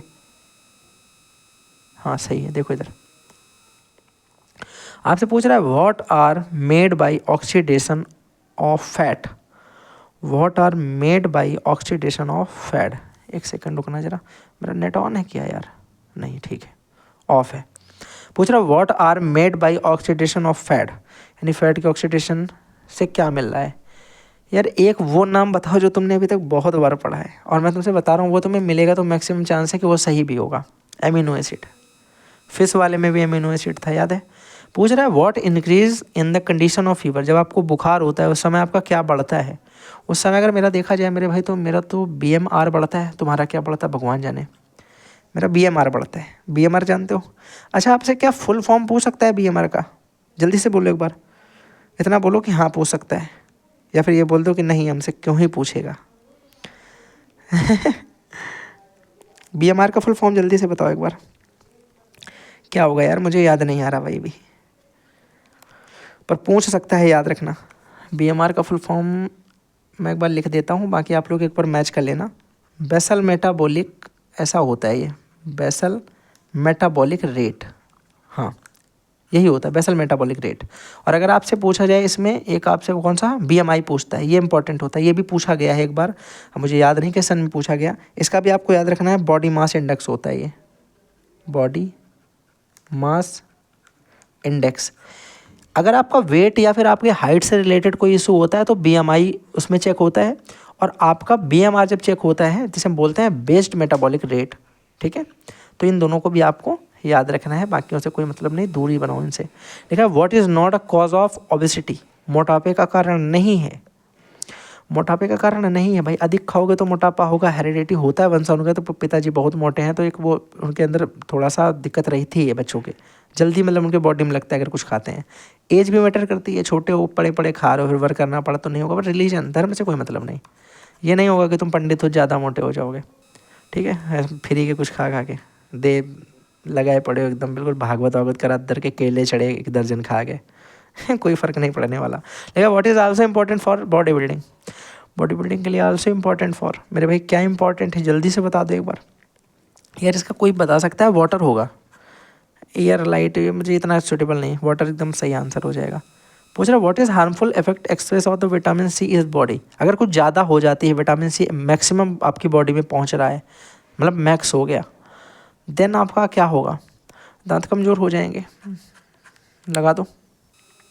अब आपसे पूछा जाए कि भैया इस कर्वी कब हो जाएगा, डिफिशियंसी पे होगा, कमी से होती हैं ये चीज़ें, जब आपके अंदर कमी हो जाएगी, डिफिशियंसी होगी, स्वेलिंग ऑन जॉइंट्स वगैरह ये सारी हो जाएंगी। लेकिन देखो मैं अगर सच्ची बताऊं मेरे भाई, मैं इसका आंसर तो लगवा देता हूँ ये, लेकिन इसकी एग्जाम अगर मैं सही से इसकी बात करूँ, मेरे हिसाब से ये क्वेश्चन बिल्कुल ही गलत क्वेश्चन में ये सारे ऑप्शन दे रखे हैं। रियलिटी में पता क्या होता है, आपका जो डाइजेस्टिव सिस्टम होता है, पाचन तंत्र, वो डिसबैलेंस हो जाता है, वर्क नहीं सही से प्रॉपर करता है, वहाँ पर आपको वॉमिटिंग वगैरह की दिक्कत होने लगती है, वॉमिटिंग वगैरह होने लगेगी, आपको लूज मोशंस हो सकते हैं, this type things are done, जो हो सकती हैं उस समय होती हैं। पर पता नहीं इन्होंने मतलब जो इनके हिसाब से था वो तो यही वाला आंसर जो है इनके द्वारा सही माना गया है, बाकी तो इसमें कोई ऐसा नहीं है, ठीक है। पूछ रहा है कि nutrients required in old age, ठीक है, रिक्वायरमेंट आपके पोषण की आपके वृद्धावस्था में, तो सिंपल सी बात है मेरे भाई, जब इंसान वृद्ध होगा तो उसके न्यूट्रिशन की ज़रूरतें उसको बढ़ जाती हैं, इंक्रीमेंट हो जाता है उनमें, उनको ज़्यादा थोड़ा सा न्यूट्रिएंट्स वाली चीज़ें चाहिए होती हैं, क्योंकि बॉडी पूरी तरीके से उतनी वर्क नहीं बना पा रही होती, खून वून बनाने के लिए उसे अच्छा अच्छा खाना पड़ता है। पूछा फुल नेम ऑफ WHO, पता है ना, world health organisation, this is the answer of this question. लेकिन इतने से काम नहीं होने वाला, याद रखना, आपको याद रखना कि 7 अप्रैल 1948 में इसकी स्थापना होती है, फाउंडेशन जो है इसका फाउंड किया गया, कब, इस समय पे। कहाँ पर इसका हेडक्वार्टर था उस टाइम, स्विट्जरलैंड, अभी भी वैसे वहीं है स्विट्जरलैंड। तीसरे नंबर पे हम याद रख सकते हैं कि इसी की वजह से 7 अप्रैल को मेरे भाई हम लोग क्या मनाते हैं, world health day, world health day. तो एक ये क्वेश्चन, एक ये क्वेश्चन, एक ये क्वेश्चन और एक ये जो किया हम लोगों ने, 4 क्वेश्चन ध्यान रखना, बिल्कुल इसी से फंसेगा। पूछ रहा है components of balance diet are, कौन कौन से कंपोनेंट हैं यार, इसमें सारे ही हैं, सब कुछ ही चाहिए कंपोनेंट में, क्या ऐसे क्या ही छोड़ दें इसमें जो ना खाएं पूछ रहा है which food is not necessary to balance diet, कौन सा फूड है जो बैलेंस डाइट के लिए ज़रूरत नहीं है, तला हुआ भोजन, फ्राइड फूड, ये जंक फूड वगैरह ये सब नहीं खाना चाहिए।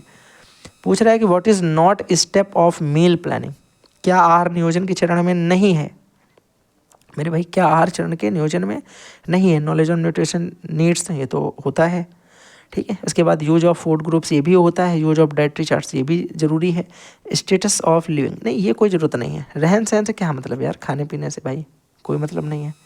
मील प्लानिंग इस आहार नियोजन है, आहार नियोजन एक क्या है, ये एक तरीके का आर्ट है यार भाई, फूड ग्रुप तो है ही, साथ में आर्ट भी है एक तरीके का, इंस्टीट्यूशन नहीं है। What is obtained from food, क्या भोजन से प्राप्त होता है, हमें क्या चीज़ें मिलती हैं भोजन से। ये क्वेश्चन भाई अगर तुम लोग नहीं कर पा रहे हो ना एनर्जी, तो फिर तुम्हें दिक्कत है। पूछ रहा है energy in measured by, calorimeter से नापते हैं और किससे नापेंगे। पूछा जा रहा है before eating food should be properly, खाने से पहले भोजन को भली भांति क्या करना चाहिए, आपको च्यूट करना है, चबाना है, ठीक है। पूछ रहा calorie requirement of people doing mental work, जो ज़्यादा मेंटल वर्क करते हैं मेरे भाई उनको थोड़ा अधिक मैक्सिमम चाहिए होता है कैलोरी, उनका बर्न होता है ना कैलोरी। अब देखो ये क्वेश्चन मगर बहुत इंपॉर्टेंट क्वेश्चन था, मैंने आपको स्टार्टिंग बताया था। क्वासियोकोर जो कि डिफिशियंसी ऑफ प्रोटीन से होता था, याद है। एक मेरस्मस था जो कि प्रोटीन और किसकी कमी से होता था मेरे भाई, विटामिन और प्रोटीन दोनों की कमी से, आई थिंक दैट। तो kwashiorkor disease was first discovered in year, बहुत ज़्यादा इंपॉर्टेंट, 1933 ईस्वी में से सबसे पहले खोजा गया, बहुत इंपॉर्टेंट है। मैं पहले बता रहा हूँ आपको, ये रट लेना है एकदम, इनको रट लेना है आपको। और ये होता कब है, याद रखना, deficiency of protein, deficiency of protein से ये होता है, प्रोटीन की कमी से। अ food source of sodium is, sodium कहाँ से मिलेगा, जल्दी से बता दो। सोडियम साल्ट से, क्योंकि इसका नाम ही होता है सोडियम क्लोराइड NaCl, ठीक है ना। अगला नंबर बोल रहा है कि demands of which nutrition increase during pregnancy, pregnancy के टाइम कौन सी न्यूट्रिशन की अधिक ज़रूरत होती है, जल्दी से बताओ एक बार। आप बोलोगे भैया सबकी ही ज़रूरत होती है, सबकी ही ज़रूरत है, कैल्शियम भी चाहिए, आयरन भी चाहिए, प्रोटीन भी चाहिए, विटामिन भी चाहिए, ठीक है ना, कार्बोहाइड्रेट भी चाहिए, सब कुछ चाहिए।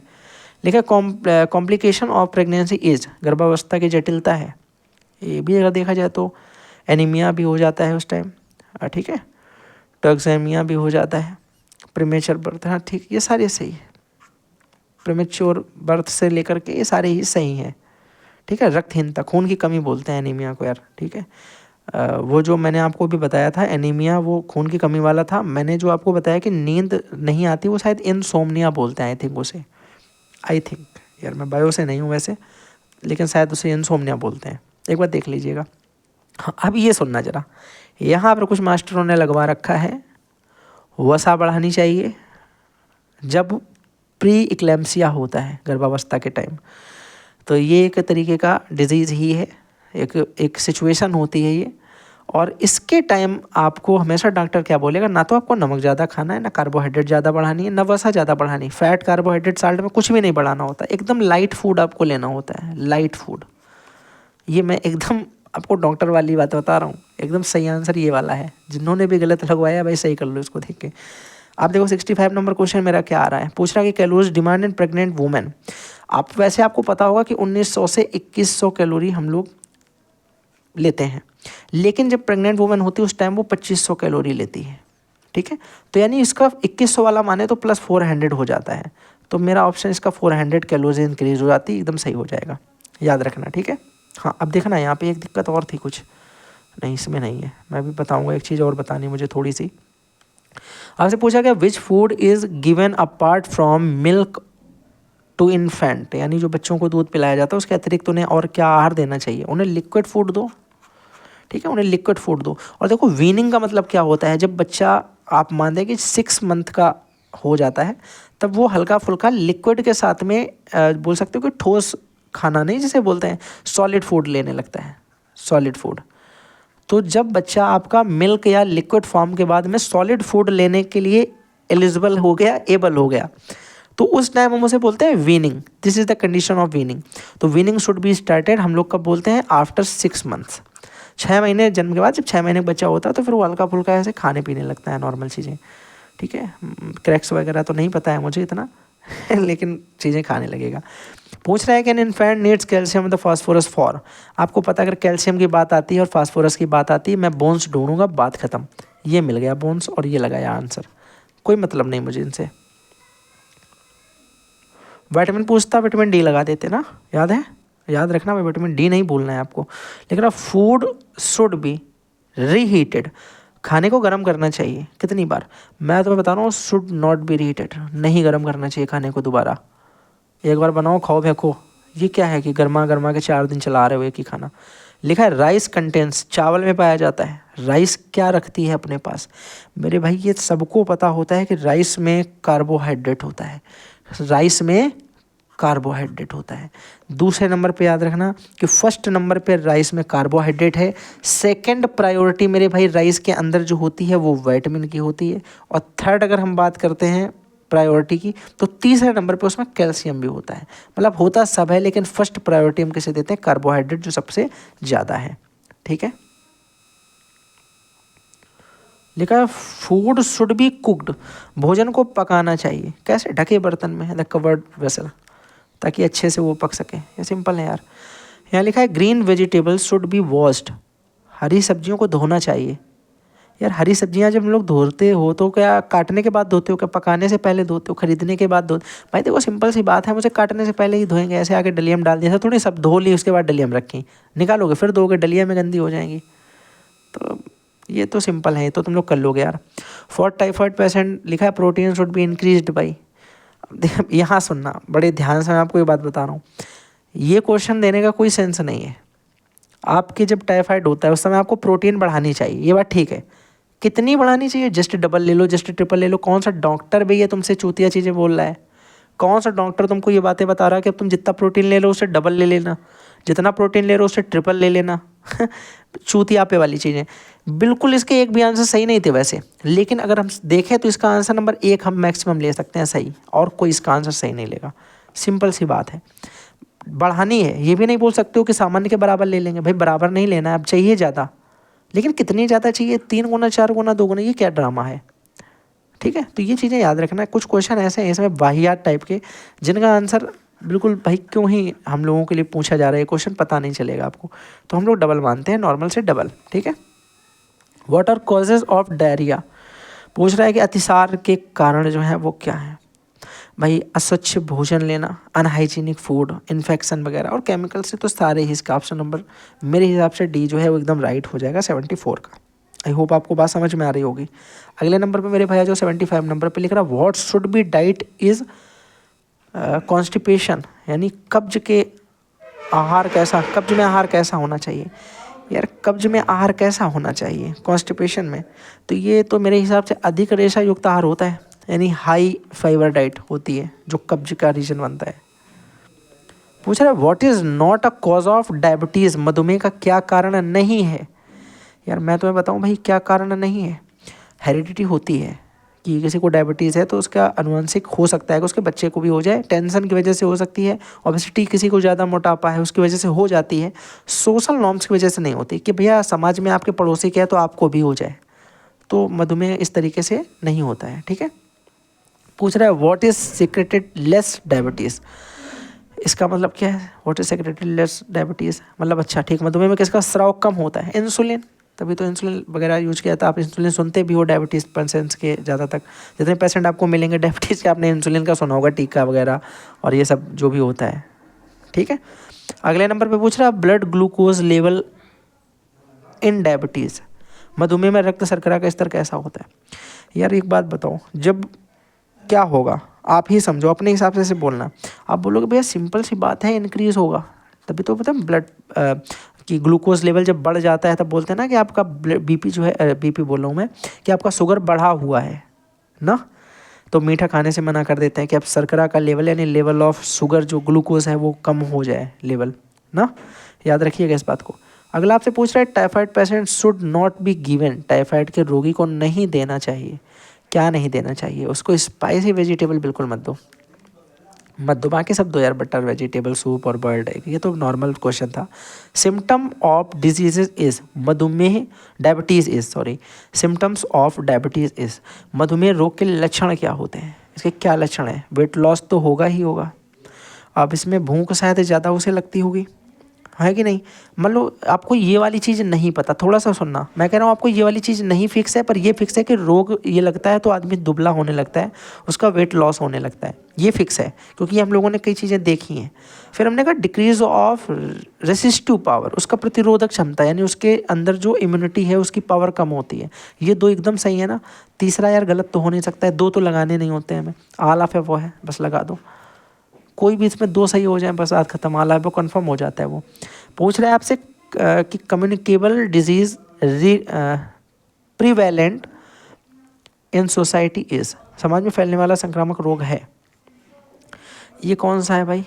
यार ये एनीमिया तो है नहीं, रक्तहीनता नहीं है, मधुमेह भी नहीं है, या आपका मीजल्स, खसरा, हाँ ये एकदम सही आंसर हो जाएगा। खसरा जो है ये एक तरीके से समाज में फैलने वाला संक्रामक रोग होता है, एक से दूसरे को मिल जाता है मांगने से।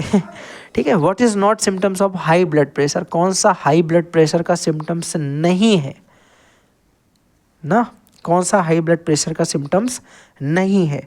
जल्दी से बताओ। एक बात बताओ, क्या फीवर आने पे तुम्हारा बीपी बढ़ जाता है? हमेशा तो नहीं होता ना, बाकी चीज़ें होती हैं, नर्वस डिप्रेशन है और अजीब अजीब से ख्याल आना, हेडेक होना, ठीक है, अपने आप को ऐसा बेचैनी, रेस्टलेस मतलब होता है ऐसा बेचैन हो जाते हैं, बीपी बढ़ता है कि अभी बस 2 मिनट बाद हार्ट अटैक आएगा, और अभी लग रहा लाइट क्यों बंद कर दी मम्मी, लाइट जल रही है, जान ही नहीं पाते हैं, हवा में हो जाते हैं थोड़ी देर के लिए।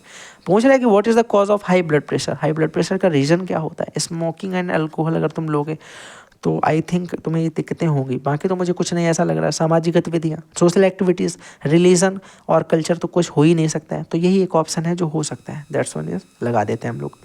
पूछ रहा है high blood pressure in the symptoms of, मेरे भाई क्या सिम्टम्स हैं हाई ब्लड प्रेशर के लिए? आप जल्दी से एक बार मेरे भाई बता लेंगे।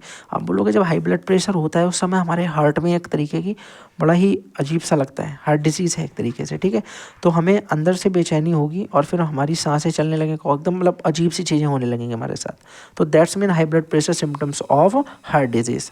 यह हार्ट डिजीज़ का भी एक सिम्टम्स होता है। इम्यूनिटी बूस्टिंग फूड्स आर, प्रतिरक्षा बढ़ाने वाले भोज्य पदार्थ जो हैं वो कौन कौन से हैं? हरी सब्जियां खाओ, फल खाओ, सभी कुछ खाओ यार, ये सब कुछ ही इम्यूनिटी बूस्ट करेंगे आपके, ठीक है, तो ये सारे ही सही हो जाएंगे इसमें। नेक्स्ट वन मेरे भाई जल्दी से देख लेते हैं, क्वेश्चन नंबर 86 पूछ रहा for increasing immunities in body we should, शरीर की रोग प्रतिरोधक क्षमता बढ़ाने के लिए हमें क्या करना चाहिए? यार हमको एक ये करना चाहिए, देखो हम लोग कम पानी पिए तो क्या इम्यूनिटी बढ़ेगी? देखो कुछ तो ऐसे हैं जो हमें नहीं आते, मान लो यार हम भाई ऐसे ही काट के तुमको बता देंगे कि ये वाले तो बिल्कुल ही गलत है, ये बिल्कुल गलत है। पानी कम पीना चाहिए, क्या बॉडी का वेट बढ़ाना चाहिए, मोटे हो जाओ, हार्ट डिजीज़ अलग से ले लो हार्ट अटैक आने के चांस तुम्हारे ज़्यादा बढ़ जाए। कंट्रोल बॉडी वेट, अभी मैं इसको थोड़ी देर के छोड़ रहा हूँ, मैंने कहा अवॉइड विटामिन सी छोड़ दो, स्कर्वी ले लो, गलत हो गया ना 3, अपने आप ये सही हो जाएगा।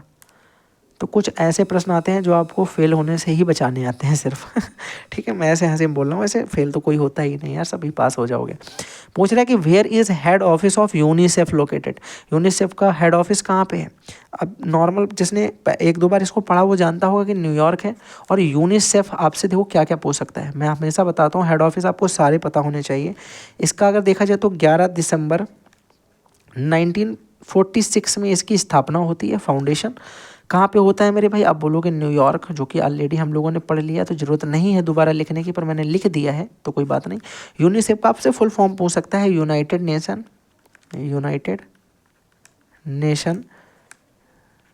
Children's fund, that's mean UNICEF, okay. तो ये आपको मेरे भाई याद रखना है, और इससे रिलेटेड आपसे कुछ नहीं पूछता, बस इन 3-4 चीज़ों में से कुछ पूछ सकता है मेरे भाई, तो आपको बता देना है, ठीक है, किसी तरीके से कोई दिक्कत नहीं होनी चाहिए, कुछ चीज़ें यार रट लो भाई, ठीक है। जैसे आपका इससे पूछा जाए तो आप यहाँ पे तुरंत ही इसे बता दोगे। आपसे पूछा जाए WHO का कब हुआ था? 7 अप्रैल 1948। 7 अप्रैल कैसे याद रखोगे? उसी दिन वर्ल्ड हेल्थ डे मनाया जाता है, ठीक है। WHO का फुल फॉर्म आपको पता था क्या था? वर्ल्ड हेल्थ ऑर्गेनाइजेशन, और इसका यूनिसेफ का फुल फॉर्म क्या हो गया? United Nation children's fund. पूरा कंप्लीट इतनी बात, बस थोड़े क्वेश्चन, 12 क्वेश्चन बचे हैं, 12 क्वेश्चन यहाँ से पूछ रहा है diet is diseases should be, diet and diseases should be, रोग में आहार होना चाहिए। रोग जब आपको कोई लगता होता है उस समय आपको एक स्पेसिफिक टाइप का, किस टाइप का मेरे भाई? स्पेसिफिक टाइप का आहार करना है, ठीक है। और इस स्पेसिफिक टाइप के आधार जो डिजीज पर्सन को या सिक पर्सन को दिया जाता है, इसे क्या कहा जाता है? जल्दी से कमेंट बॉक्स में बता देना।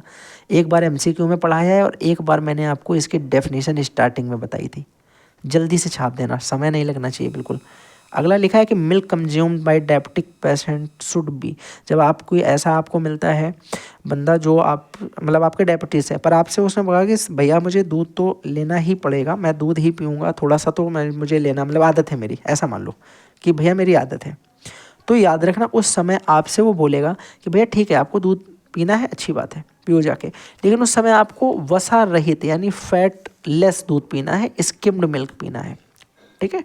ये याद रखना, ये डायबिटिक लोगों के लिए ही होता है, क्रीम नहीं होनी चाहिए, फुल क्रीम नहीं होना चाहिए वो। देखो यार फिर से क्वेश्चन मिल गया यार वाला, फिर से अब तुम लोग तो अभी छाप दोगे इसको वहाँ पे। यही वो विशिष्ट फूड है, यही वो स्पेसिफिक फूड है जो सिक पर्सन को दिया जाता है डाइट में, उसे हम लोग बोलते हैं थेराप्यूटिक फूड, ठीक है। अब देखो इसका मतलब क्या हो गया?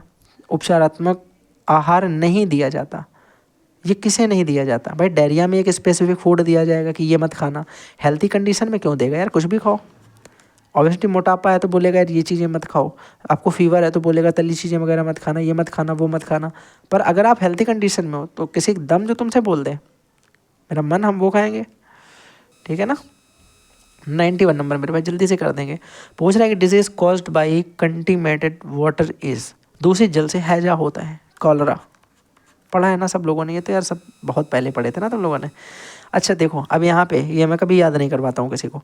यहाँ पे क्या लिखा ईसीजी, आपको पता है ईसीजी एक इस तरीके की, ये सबने ये वाला डीजे देखा होगा, मूवी में दिखाते हैं एकदम कि जब ब्रेकअप हो जाता है उस टाइम आपका ये बढ़ता है कम होता है, बढ़ता है कम होता है, पता है ना तुम्हें ये। अब यहाँ पे सी का मतलब याद रखो, केमिकल नहीं होता, क्लिनिक भी नहीं होता, कंप्रेशन भी नहीं होता। कार्डियो का मतलब होता है कार्डियोलॉजी, अपने यहाँ हृदय संस्थान, तो ये हार्ट बीट ही तो होती है, तो कार्डियो मतलब हार्ट से रिलेटेड, और ये इलेक्ट्रोहार्टग्राम हो गया, बस बात खत्म, कुछ करना ही नहीं, इलेक्ट्रोकार्डियोग्राम ईसीजी हो गया पूरा। ऐसे कुछ चीज़ें याद कर लो यार, तुम्हें याद ही ना करना पड़े।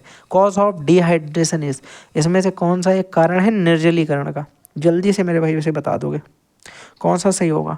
आप बोलोगे मेरे भाई डायरिया भी होगा, डायबिटिक भी होगा, कॉलरा भी होगा, ऑल ऑफ अबव, ये सारे होंगे। पूछ रहा normal fasting blood sugar should भी 80 से 120 यानी 70 से 110, ये वाली एकदम सही हो जाएगी। अब देखो यहाँ पे mg और d का मतलब क्या होता है, dl ना d होता है, इसका मतलब होता है milligram per day, milligram per day, ये आपको बताता है यहाँ पे mg d, ये आपको याद रखना है, ठीक है। नेक्स्ट नंबर पे मेरे भाई यहाँ पे पूछ रहा है कि world health day celebrated on 7 अप्रैल किस सन से मेरे भाई स्टार्ट हुआ था, 1948। सही लिखा है मैंने, गलत की जल्दी से बताओ एक बार, देखें कितने लोगों को पता है, मैंने गलत तो नहीं लिख दिया। किसकी वजह से मनाया जा रहा था, WHO का, ये मेरे भाई क्या हुआ था, स्थापना हुई थी, कहाँ पे हुई थी, स्विट्जरलैंड, स्विट्जरलैंड। सारी बातें याद है ये, 1948 WHO स्विट्जरलैंड, और इसका पूरा नाम क्या है, वर्ल्ड हेल्थ ऑर्गेनाइजेशन।